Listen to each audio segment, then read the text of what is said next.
Welcome to Africa.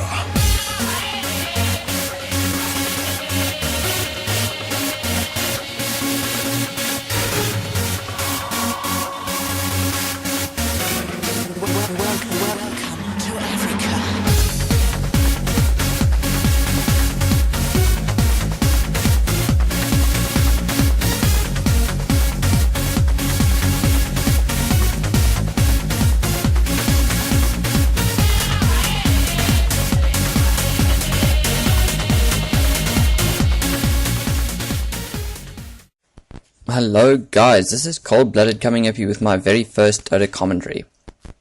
I'm a player in the Twilight League from South Africa, playing in a clan PRPR, sort of a second ranked team over there. I haven't been playing Dota for that long, probably about 6 months now, but I'm really loving the work that Dota Commentaries is doing. Luminous, Ian, Nebula laying down some pretty funny comments every now and again, and I'm sure you guys are all aware of. Doing some shoutcasts over there, and I decided that seeing as you guys are doing such great work and I'm not seeing enough commentaries going up online, I thought I'd put in some effort here, try to do my own commentary, see how good I am at it, see if it's worth helping out the team, because you guys have been such a useful help to me in my Dota play. Watching professionals run around with great analysis really helped out my play, really helped out my development as a Dota hero, as a Dota player. And so I'm very appreciative of all the work you guys have done. So I thought I'd try to do a commentary of my own, see if you guys approve of it, see if the Dota commentaries community approves of it, and if you guys do, I'd really like to help out in terms of doing commentaries every sort of week and that kind of thing. I'm a student as well, so I do have some time. Just been on 3 months holiday now at the end of the year. South Africans very laid back about working and that sort of thing.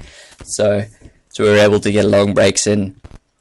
Yeah, quite a lazy nation we are. No, we're not actually lazy. We're very hardworking. But we like our holidays, I'm sure, as everyone else does. So I've been playing a lot of Dota recently and really getting into the whole scene thing. And so yeah, I decided to try and do a commentary between two professional teams. And yeah, we see EyesInt International going up against GGnet. Very big fan of GGnet, very big fan of Kuroky mainly on GGnet, as well as obviously Puppy, one of the best, or probably is at the moment in the best captains in Dota history, as well as Kuroky. And if you haven't seen Kuroky's play, you should just go YouTube him, because that guy is insane. And yeah, I'm just really excited to see who's going to be playing on Heroes today.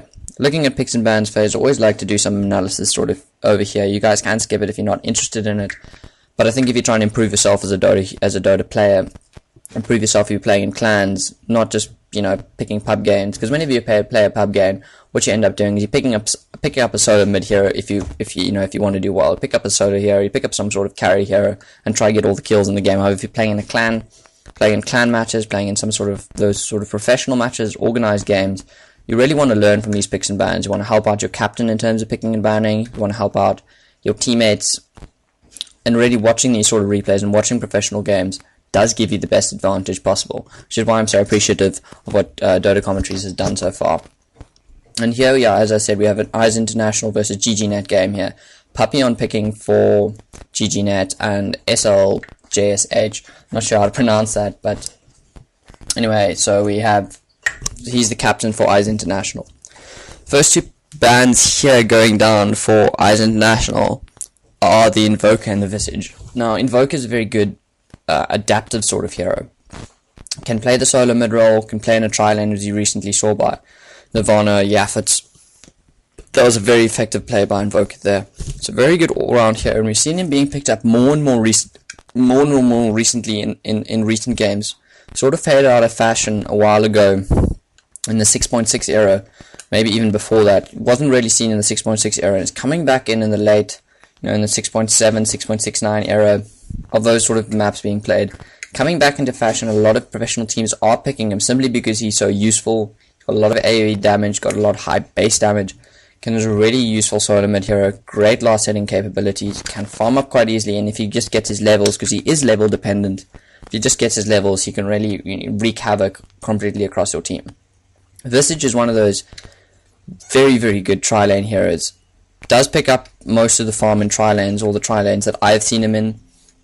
Got a high damage nuking spell, very tanky hero. If you can just pick up his hood and his vanguard, He can be very effective in tanking damage, laying down his own damage, and with his familiars that he summons, he's a good presence hero. He's very good at ganging. He's got that grave chill that's slow and wandering around the map. He can pick up a lot of kills, can be very useful in terms of scouting. So a great all-round hero, especially in a tri-lane, picking up those early kills, giving your team the necessary advantage. Kuroky here. We have Puppy banning the Alchemist and the Batrider. Alchemist, one of those tanky carries, very easy to carry with, very easy to survive with once he's got level 6, because his ulti just gives him so much HP regen and so much HP. Very good carry, very easy to carry with, one of those game-changing late-game heroes. If you can simply, turtle a bit, then Alchemist becomes very, very effective. Batrider, also a very good, strong hero here. We've seen Batlane tri-lanes more often recently, but he can solo mid as well if you play an SF or something like that. Very good counter to SF in terms of the high DPS output that he has early game. But once he picks up his Blink Dagger, once he picks up his Hood or his Pipe, he becomes a very good roaming hero, blinking in, fire flying, ulting on heroes, pulling them into team battles. So a very good disabler as well, and a very good all-round hero. Very much like the Visage, and so a very good ban there yet again by Puppy. I think what the moment what we're doing is we're not seeing very bans against individual characters, heroes, like we often see King J, Venomancer being banned when King J is playing on Venomancer, all that sort of thing. I don't think we're seeing that at the moment. I think we're just seeing these captains trying to pick up very good heroes which could counter their own tri-lanes that they have planned, or counter their own solo mid heroes that they have planned. One of the interesting things that we haven't seen so far, which might be picked up, but there's been no Broodmother or Doomringer ban, and that's something quite a lot about the new map. A lot of all the recent games that I've been watching, the replays from Ghosty Gamers, we haven't seen Doomringer or or Broodmother being banned, which just shows you how much they were focused on beforehand, being while these heroes are GG. As of now, we're seeing that they've really fallen down the tiers in terms of the top picked heroes in the game. We're seeing the much more effective heroes being chosen, or much more all-round heroes being chosen by captains that can perform many roles in Dota games. And these are the heroes of preference. These are the heroes that are being chosen by European teams and by Chinese teams alike, or by Asian teams. And we see they're falling out of fashion, but they're still not being banned. They're still often in the pool. And we're seeing people picking them up every now and again, and the few Doomringers I've seen haven't really been successful. So it's very interesting to see if a Doomringer or a Broodmother will be picked up in this game. It's not likely that's going to happen. We see that most captains are recognizing that they are more effective heroes so far, not even worth banning or picking, which is really strange because 2 versions ago of the map, 6.69, 6.68, they were first bans all around the game. So it's very strange, maybe, a change in the metagame, change in the way the game's being played, in terms of who's banned and who's picked. And so we see captains really not focusing on those 2 heroes. EyesInt International's taking a while to ban their next hero. I'm not sure quite what's going on here. Some referees going on here. Maybe apologies, I did pause my game to talk about those heroes, so that's why we see EyesInt International taking a while. It's not actually EyesInt International, it was me pausing my game. Like I said, this is my first commentary, guys, so if I pause my replay, just to talk about the picks and bans, I do apologize if that happens. And I don't mention it to you, I do apologize if that happens. I'm gonna get better at this, obviously, the more I do it. This is, as I said, my very first try. And so please bear me with that. I've also got to get my Avenge being picked up over here. As we all know, best support hero in the game. Great initiation, great minus armor, great DPS presence. Late game helps out his team. And yeah, just a very good high nuking stun, a very good tri-lane hero. So yet again, we see a Pugna being picked up here, another solo mid hero. What we're seeing is that EyesInt International is banning tri-lane heroes. GGnet is banning sort of solo mid heroes / tri-lane heroes as well. So they're sort of trying to pick up counters, trying to stop these tri-lanes, trying to stop the solo mids, also trying to stop pushes in some way. So Pugna is being banned by GGnet because of his ward presence in team fights, does insane damage, and also wreaks havoc on mana pools of the enemy. And also a great one-man pushing machine. So we see those 2 being banned here. Banning tri-lane heroes as well as solo mid heroes. We see EyesInt International picking up the Morphling first. A very good hero. We've seen him banned much more recently, first ban on the Morphling, just because he's so, once he gets farmed, he's really unstoppable. Picks up the Ethereal Blade, although it has been nerfed. Still a worthwhile choice in my opinion if you can pick it up early enough. Still does enough DPS to wreak havoc on people.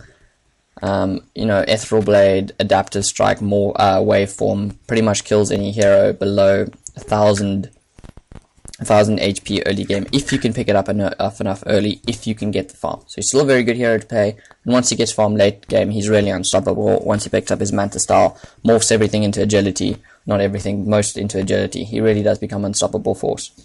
So what we're probably going to be seeing here by Eyes International is your usual Earthshaker, Morphling, and someone else tri-lane, and they're probably going to be tri-laning bot here. Windrunner, very good solo, long lane solo, probably going to be soloing top here for the Sentinel. Got great survivability in terms of a Windrun, great farming ability in terms of a high damage, very high attack speed, also early game, and a good power shot just for harassing and picking up those creep kills. So we're going to see her probably solo long lane, solo top. For GGnet here, we see a Crystal Maiden being picked up and a Clockwork. A good combination there I'd like to point out is the fact that Crystal Maidens all really helps out the Clockwork in terms of spamming his rockets for farm, in terms of spamming his rockets for harassment, because he's probably going to be soloing bot lane. Don't really see him in tri lanes anymore, which I don't really agree with. I'll talk about that later, but we probably see him soloing bot lane against the tri lane, so it's very good for harassing them there, picking up creep kills, and also just generally scouting the map throughout the game. Crystal Maidens aura really helps Clockwork out there. Doombringer being picked up, like I said earlier, I'm not really sure if captains are picking him anymore, but we do see a Doombringer being picked up here by Puppy. He is going to be soloing mid like we always see with Doombringers, trying to farm up, some tanky items there, maybe a Radiance or Lincoln Sphere, very popular items on him as of late, as I have seen so far. And yeah, got a good farming ability, and obviously his ulti, Doom, as we all know, is the most annoying spot in the game. If you've ever been up against a Doombringer, he sort of eradicates you completely from a team strike. If he lays down his ulti on an Earthshaker in a team fight, which is probably what he might be doing in this instance, Earthshaker is unable to lay down his ulti, unable to lay down those great blocking fishes, really picks up his presence in a team fight, and makes him completely useless. So very good pick there, I think, on the Doombringer, countering a lot of the heroes that Eyes International has picked up so far. Also counters the Morphling as well, is unable to escape, replicate out, those sorts of things. So very good pick there and maybe a very effective use of the Doombringer just for his ulti, because that's obviously why you pick him, for an insane damage, high DPS damage, magical damage, silence against one of the heroes in the team. So very good choice there by Puppy, and I agree with that. And obviously Puppy knows what he's doing much more than I do, as he's one of the best captains in the game. We're seeing now Eyes International picking up the Potom, or the Kitty, trying to stop GG finishing their tri lane, or finding some sort of carry for their tri lane, because obviously carries, you have two support heroes and one carry in your tri lane, giving a carry the farm. So we've seen Potom being banned here, who can farm up very nicely, can become, with her good attack animation, become a very effective and high DPS hero late game. Doesn't really compete so well with the Morphling, but can become effective, especially with her stun, especially with her Starfall, in farming up and in terms of gang. Witch Doctor being picked up here, trying to stop Eyes International, also completing their tri lane. Because Morphling and Earthshaker need that one more person in the tri lane. Witch Doctor would be very good there, laying down his cost once the Earthshakers lay down his Fisher, stopping people from escaping in terms of the heal and supporting. And generally just good AoE presence hero in terms of laying down damage, and in terms of